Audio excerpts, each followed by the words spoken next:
Assalamualaikum warahmatullahi wabarakatuh, sahabat sejuta kisah. Apa kabar Anda hari ini? Mudah-mudahan selalu fine dan selalu dalam lindungan Allah Subhanahu wa Ta'ala. Jumpa kembali bersama kami, channel yang setiap hari selalu menyuguhkan cerita-cerita misteri menarik untuk Anda. Kesempatan kali ini kami akan berbagi sebuah kisah nyata misteri yang berjudul Kerajaan Gaib di Sungai Dekat Rumah. Serasa mau pingsan saat membuka mata melihat aneka makhluk aneh. Tok tok tok, kula nuwun. Tak membiarkan tamu itu mengulang salam sampai 3 kali. Lantaran dalam adat Jawa tidak sopan apabila mengetuk pintu lebih dari 3 kali. Maka pemilik rumah segera menuju pintu dan membukanya. Monggo, mlebet mas, ucap sang pemilik rumah ramah. Nggih, jawab tamu itu sambil melangkah masuk. Wajah sang tamu terlihat tegang, air mukanya tampak aneh. Tamu tersebut adalah Pak Bambang. Ia teman sang pemilik rumah. Pak Bambang dan pemilik rumah satu universitas. Keduanya kuliah di satu fakultas, tetapi berbeda jurusan. Sementara pemilik rumah tersebut adalah pamanku. Biasanya aku memanggilnya Om Sukar. Rumah yang dihuni Om Sukar sebenarnya bukan miliknya. Rumah itu milik ayahku. Tetapi dihuni oleh Om Sukar karena ayahku tinggal di rumah nenek di Jawa Tengah dan ayahku menempati rumah itu saat aku mulai masuk sekolah dasar. Om Sukar tinggal di rumah itu ditemani bibiku yang biasa aku panggil Liksi. Karena Om Sukar tidak bisa melakukan pekerjaan rumah termasuk memasak. Om Sukar sehari-harinya sangat sibuk karena sedang menyelesaikan skripsi. Ada apa mas? Kok mendadak nggak kabar-kabar dulu? Wajahmu juga ketakutan seperti melihat hantu, tanya Om Sukar membuka pembicaraan. Pak Bambang menjawab, dekat rumah sini ada sungai toh? Iya, di barat desa. Kenapa dengan sungai itu? Tadi malam aku mimpi melihat naga di sungai itu. Alah, mosok. Om Sukar tak percaya. Wajah Pak Bambang mendadak serius. Om Sukar takut kalau Pak Bambang kesurupan atau apapun itu. Maka diikuti saja langkahnya. Pak Bambang tiba-tiba berhenti tepat di anak tangga pertama yang menuju sungai. Atmosfer angker memenuhi sungai saat Om Sukar dan Pak Bambang sampai di anak tangga pertama. Sungai yang dimaksud adalah sungai yang dangkal yang dipenuhi bebatuan kecil maupun besar. Sungai itu tersembunyi di antara rumpun bambu yang memiliki mata air yang selalu ada setiap musim. Pak Bambang menegang dengan Om Sukar, lalu memejamkan mata. Om Sukar ikut memejamkan mata. Saat membuka mata, Om Sukar serasa ingin pingsan, mual dan takut tentang apa yang dilihatnya. Itulah yang dilihat Pak Bambang sejak tadi. Berbagai makhluk yang tak pernah terbayangkan terlihat di depan mata. Kera seukuran lemari, harimau berwarna emas, orang yang bertapa dengan pakaian ala keraton, dan yang terparah adalah makhluk tanpa kepala. Kepala makhluk itu diseret oleh ujung rambutnya yang panjang, berjalan menuju sungai. Pak Bambang dan Om Sukar menuruni tangga untuk sampai ke sungai. Mereka diam 1000 bahasa, hanya mengamati. Saat sampai ke pasir sungai, terlihat seorang penari. Penampilannya kalem. Seketika itu juga mereka merasa tidak di barat desa lagi. Mereka di tempat lain. Rumpun bambu terlihat semakin lebat. Tangga yang tadi mereka lewati raib. Om Sukar terlihat pucat. Bagaimana akan pulang jika jalan keluarnya menghilang, pikirnya.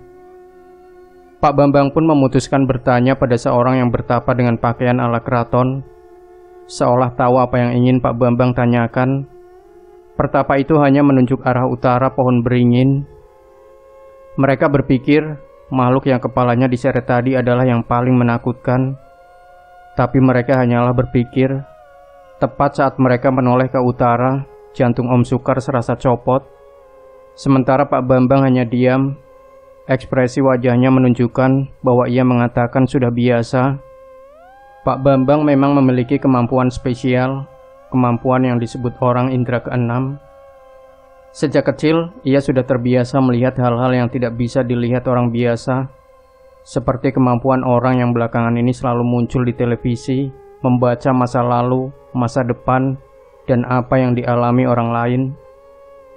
Lihatlah, tepat di depan pohon beringin yang sepertinya berusia ratusan tahun, yang di bawah akarnya memunculkan mata air, naga itu terlihat, sang penguasa sungai.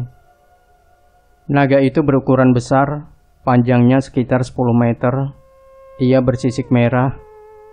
Naga itu memiliki kaki yang nampak seperti cakar ayam, tapi jumlahnya tak terhitung. Makhluk itu berkepala manusia yang terdapat mahkota, mahkota yang menandakan ia penguasa kerajaan gaib sungai itu. Tiba-tiba saja naga itu sudah berada di depan Om Sukar dan Pak Bambang. Jantung Om Sukar yang tadinya serasa sudah copot, mendadak seperti berdetak kembali dengan sangat cepat.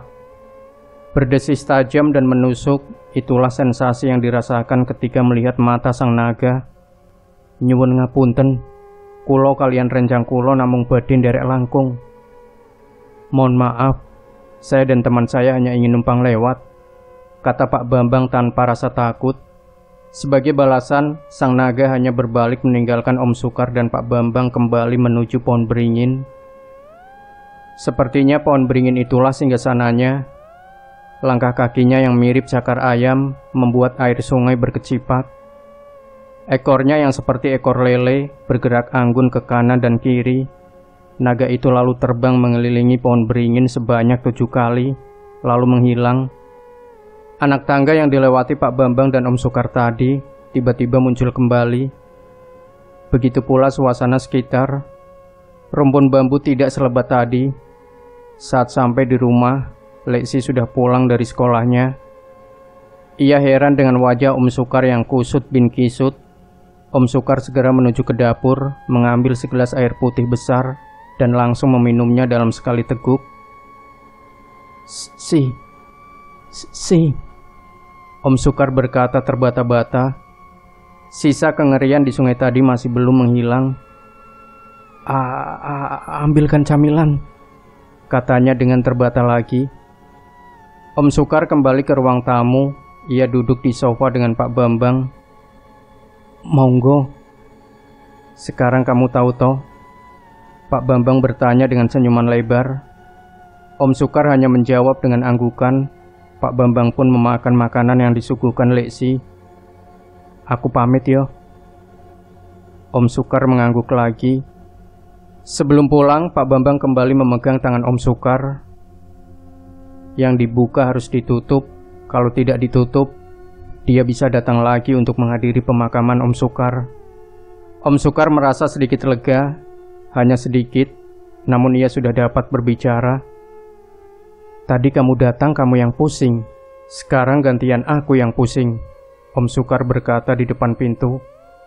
Yon jaluk ngapuro aku, daripada kamu kenapa-napa, sekalian saya beritahu. Pokoknya kamu hati-hati saja, kata Pak Bambang yang lantas memacu motornya dengan santai.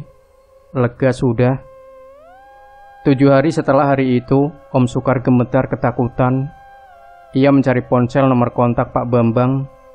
Om Sukar langsung menelponnya setelah apa yang dia lihat. Halo Kar, apa kabarmu? Ada apa nelpon aku? Pak Bambang bertanya memulai pembicaraan. Bambang. Iya. Kamu ingat perempuan yang jadi penari dengan kalem di sungai dulu? Pak Bambang terdiam sejenak, berpikir. Iya, kenapa? Iya, matur nuwun, kata Om Sukar sambil menuju dapur, takut-takut menuang air. Om Sukar segera membaca Al-Fatihah, dan penari itu berhenti menari saat Om Sukar membaca ayat pertama, lalu menghilang saat Om Sukar selesai, lalu meneguk air putih tersebut. Ada yang lebih parah dari semua pengalaman Om Sukar selama tinggal di rumah itu, yaitu adalah aku menempati rumah itu sekarang. Demikian sahabat sejuta kisah, Tinggalkan komentar Anda, like, share video ini, subscribe channel Sejuta Kisah, dan nantikan kembali cerita-cerita misteri terbaru dari kami. Wassalamualaikum warahmatullahi wabarakatuh.